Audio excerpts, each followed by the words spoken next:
예, 안녕하십니까. 소개받은 SK지오센트릭의 전찬홍 PL이라고 합니다. 저는 지금 지오센트릭에서 디지털 혁신 관련 업무를 진행하고 있고요. 그 중에 하나를 좀 말씀을 드리고자 합니다.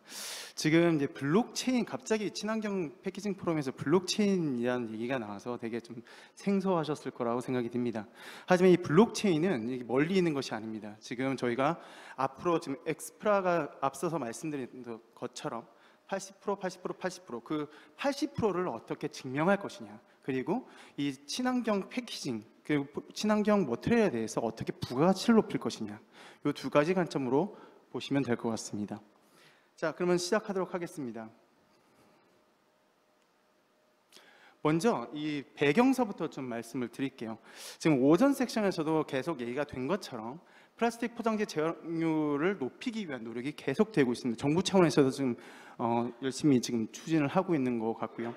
EU 쪽을 보시면 일단 포장재 재활용률을 55%까지 30년도에 높이겠다라는 것도 있고, 미국 같은 경우에도 30년까지 50% 재활용률을 달성하겠다라는 목표도 있습니다. 우리나라의 경우 지금 이제 21년도 순환경제 이행 계획 발표에서는 이제 25년까지 70%인데 이건 약간 잘못된 것 같습니다. 오늘 김호은 그 과장님께서 말씀하신 것처럼 펫 경우에 30년에 30% 이렇게 지금 말씀을 해주셨고요. 아무튼 지금 이런 플라스틱 사용률과 재활용률을 높이는 것들은 리테일러, 브랜드 오너, 소재사까지 모두 이런 노력을 하지 않으면 안 되는 그런 사항에 있습니다. 예시로 일단 EU에 그 ELV, End of Life Vehicle의 경우를 하나 좀 설명을 드리겠습니다. 개정된 EU 폐차 지침은 재활용 플라스틱의 사용 의무를 부여했고, 폐차와 재활용 소재 증명, 추적성까지 강화할 것을 요구하고 있습니다. 그래서 이제 설계 단계에서부터 재활용률의 85%, 재사용 회수 95% 가능 설계를 일단 먼저 해야 된다. 두 번째로는 플라스틱 부품에 재활용 플라스틱을 최소 25% 이상 포함을 시켜야 된다. 그리고 폐차 플라스틱의 30%를 재활용하고 이를 증명하고 추적성을 강화할 의무가 있다. 이런 세 가지 요건을 이제 충족하기 위해서 이제 차량 순환형 여건 도입 필요성 같은 것들도 현재 논의되고 있습니다.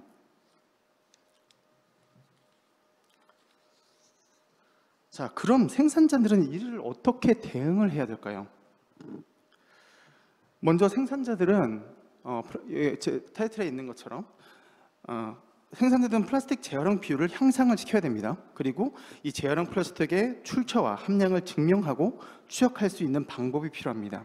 예를 들어서 지금 폐차를 가지고 저희가 폐차를 수거해서 그 플라스틱을 다시 회수하고 그걸 다시 재활용 방법을 이용해서 저희가 소재를 만든다고 하면 이 출처와 재활용 방법 그리고 소재 함량 정보까지 제공을 해서 다시 부품사로 넘겨야 되는 그런 이제 이렇게 해야지만 저희가 이런 데이터 재활용의 플라스틱 재활용 데이터들이 제공이 되고 그걸 다시 받아들여서 다시 소비자들한테 제공을 하게 되는, 그러면서 프리미엄을 부여하게 되는 그런 이런 이제 것 때문에 이제 투명한 데이터 제공과 순환이 필요하다.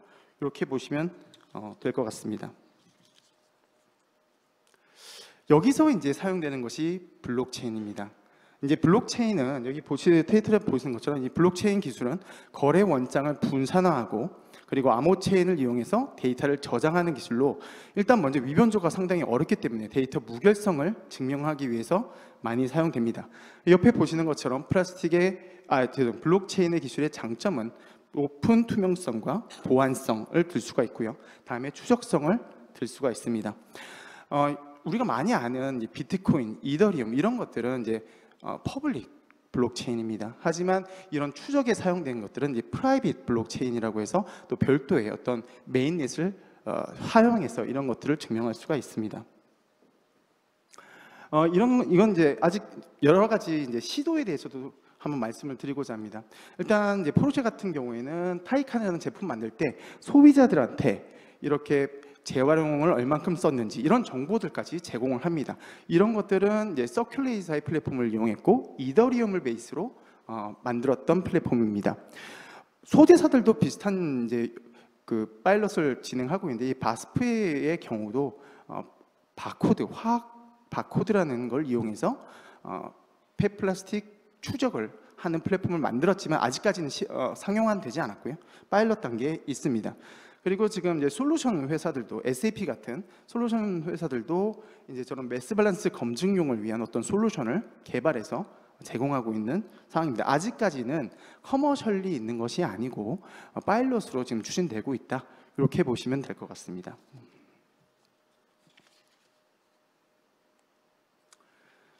예, 그러면은 지금 SK 지오센트릭이 얼마나 리사이클 비즈니스의 진심인지 한번 말씀을 드리고자 합니다.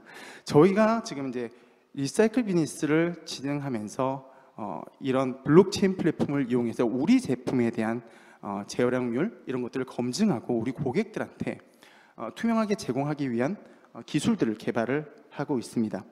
현재는 지금 이제 국부적으로 리뉴어블 소재와 MRPP에 한정돼서 지금 시범 서비스를 진행하고 있고요.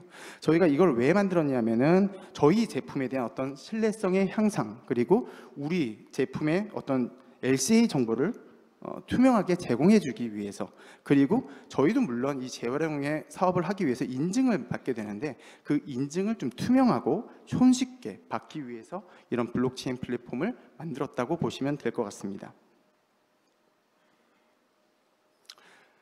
저희가 지금 만든 이 블록체인 플랫폼은 크게 세 가지 기술을 이용했습니다. 하나는 블록체인을 활용했다. 블록체인 중에서도 저희는 이제 앞서 말씀드린 프라이빗 블록체인, 즉 하이퍼레이저 소투스라는 메인넷을 이용해서 구축을 했고요. 또한 좀 더 쉽게 만들기 위해서 블록체인 애저 서비스라는 것들을 통해서 좀 간편하고 쉽게 만들 수 있었습니다. 그리고 저희 제품에 대한 어떤 투명한 정보와 LCA, 탄소 배출량의 저감량 등 이런 것들을 그때 우리 고객들한테 NFT, non-fungible 토큰을 통해서 제공하는 것도 현재는 서비스화하고 있습니다.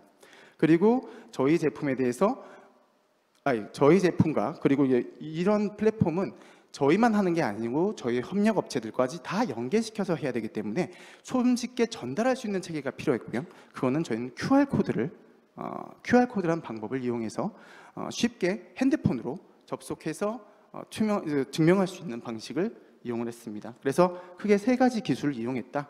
이렇게 보시면 될 것 같고요. 저희가 지금 앞서 말씀드린 대로 두 가지 영역, 즉 리뉴어블 소재 쪽과 MRPP 이 두 가지 영역에서 한정적으로 일단 사용하고 있는데 저희가 이제 파트너들과 협력사들과 같이 이 검증을 좀 거쳤습니다. 올해 8월서부터 11월까지 한 4개월 정도 저희가 파트너들과 이런 블록체인 플랫폼에 실제로 활용 그리고 POC라고 이제 프로프 오브 컨셉을 말씀드립니다. 파일럿을 했다고 보시면 되고요. 이런 컨셉이 제대로 워킹이 되는지 이런 것들을 검증한 절차를 갖췄다 이렇게 보시면 될 것 같습니다. 그래서 5개 파트너사와 같이 특히 이제 피드의 출처와 재고 관리 그리고 소재 전환율 그리고 재활용 비율, 인증 체계 생성 및 전달 이 두 목적을 이루기 위해서 파일럿 테스트를 진행했다 이렇게 보시면 될 것 같고 일단은 성공적으로 이 POC는 종료가 되었습니다. 지금 이게 실제 사례입니다. 밑에 보시면은 이거는 이제 실제로 저희 블록체인 플랫폼의 화면들입니다. 이게 잘 안 보이실 수도 있는데요. 실제로 지금 모바일로도 서비스가 되고 있고 웹으로도 서비스가 되고 있습니다. 저희는 일단 시작은 저희 폐 플라스틱을 사오는 것부터 시작을 합니다. 그래서 사와서 저희 제품과 그리고 폐 플라스틱이 컴파운딩 되는 것부터 이제 재활용이 되고 투명하게 증명이 되는 함량이 투명하게 증명이 되는지를 저희가 검증해서 NFT를 발행해서 저희 고객들한테 전달을 시켰고 그걸 가지고 부품사는 다시 이제 부품을 만들어서 브랜드 오너에 제공하는 이 5개 파트너사와 4개월간 파일럿을 실제로 진행했다고 보시면 될 것 같습니다. 이 NFT를 통해서 제공했던 정보들은 재활용률의 함량 그리고 탄소 배출 저감량 그리고 뭐 COA 이런 것들이 일단 제공이 되었고 MSDS 같은 것들도 같이 제공이 되었습니다. 예, 마지막 장표입니다. 일단 저희가 이런 POC를 통해서 레슨드런을 이제 충분히 얻었고 이런 레슨드런을 통해서 저희는 이제 앞서 정영규 PL이 얘기했던 것처럼 마케팅 플랫폼 이 이제 올해 런칭이 됐는데 지오플래닛이라는 마케팅 플랫폼이 있습니다. 이런 내년서부터는 실제로 이제 MRPP와 그리고 리뉴어블 소재 쪽에 관련된 내용은 마케팅 플랫폼을 통해서 저희 고객들은 저희 제품의 제어량률 그리고 뭐 LCA 정보 이런 것들을 받아보실 수가 있을 것 같고요. 지금 이제 정유 PL이 말씀하셨던 이제 ARC가 나중에 건설이 완료가 되면 이 영역을 확대해서 저희가 이제 CR 쪽에서도 투명하게 저희 정보 제어량률을 제공할 수 있도록 그렇게 앞으로 향후 계획을 수립하고 있습니다. 또한 이제 쉽게 인증을 받을 수 있도록 여러 가지 인증 기관과도 협업을 지금 진행하고 있고, 그리고 이제 올바로라든지 에코야스 같은 여러 가지 이런 재활용 플랫폼하고도 연계시키는 방안도 현재는 고민 중에 있다, 이렇게 보시면 될 것 같습니다. 자, 간단하게 이렇게 말씀을 드렸습니다. 혹시 질문이 있으시면 질문 부탁드리겠습니다.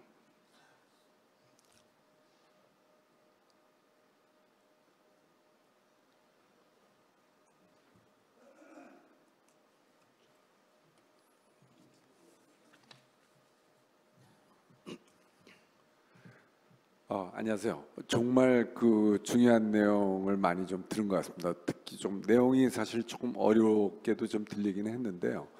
하지만 앞으로 이 기술이 저희들 그 재활용을 포함한 전반에 큰 도움이 될 수 있지 않겠나 이런 생각에서 좋은 발표 잘 들었던 것 같습니다.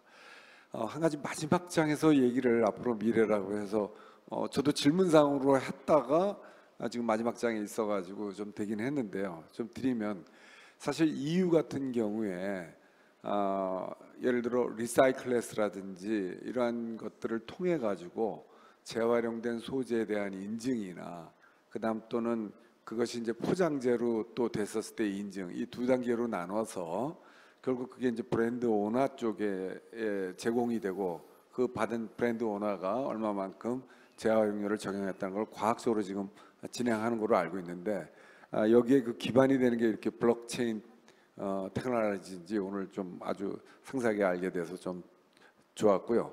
다만 질문은 현재는 SK 협력사 위주의 확대 방안을 좀 얘기 주셨는데, 그 유럽이나 여기처럼 특히 뭐 바스크나 이런 데가 이제 중심이 돼서 EU 전체의 민관 전반에 대한 또 공공성을 가지면서 이러한 제도들을 확대했는데, 혹시 SK 측에서 뭐 이제 시작이긴 하지만 혹시 그러한 좀 그 공공기관과의 협력 관계라든지 확대 방안 이것이 가능하겠는지 좀 질문하고 싶습니다. 예, 저희가 고민을 안 해봤던 것은 아니고요. 저희가 이런 이제 실제로 저희가 이제 폐플라스틱을 사오는 형태부터 시작이 되지만 결론적으로는 저 앞선 단계까지 일단 확대를 시킬 계획도 갖고 있습니다. 그때는 이제 지자체 공공기관과 협력이 반드시 필요하고요. 지금 단계에서는 저희 제품에 대한 어떤 프리미엄과 저희 추적성을 제공하기 위해서 일단 만들었던 거기 때문에 일단 여기에 좀 포커싱을 하고, 앞으로 이제 엔바이러먼트 프로텍팅 크레딧이라는 방법, 예를 들어서 계속 이런 재활용 제품들이 프리미엄을 받을 수 있도록 투명하게 증명하고 그거를 확대시켜서 오히려 이런 이제 재활용이 좀 더 쉽고, 또 이제 결국 돈이 되어야 재활용이 더 쉽게 될 것이라고 생각이 되기 때문에 이런 것들까지 확대시키는 고민을 하고 있습니다. 근데 아직까지는 저희가 지금 일단 저희 제품에 좀 포커싱이 좀 되어 있고, 향후에 이런 것들이 좀 활성화되면은 이제 정부 측하고 공공기관과 같이 확대시킬 한번 생각을 해보고 있습니다. 감사합니다.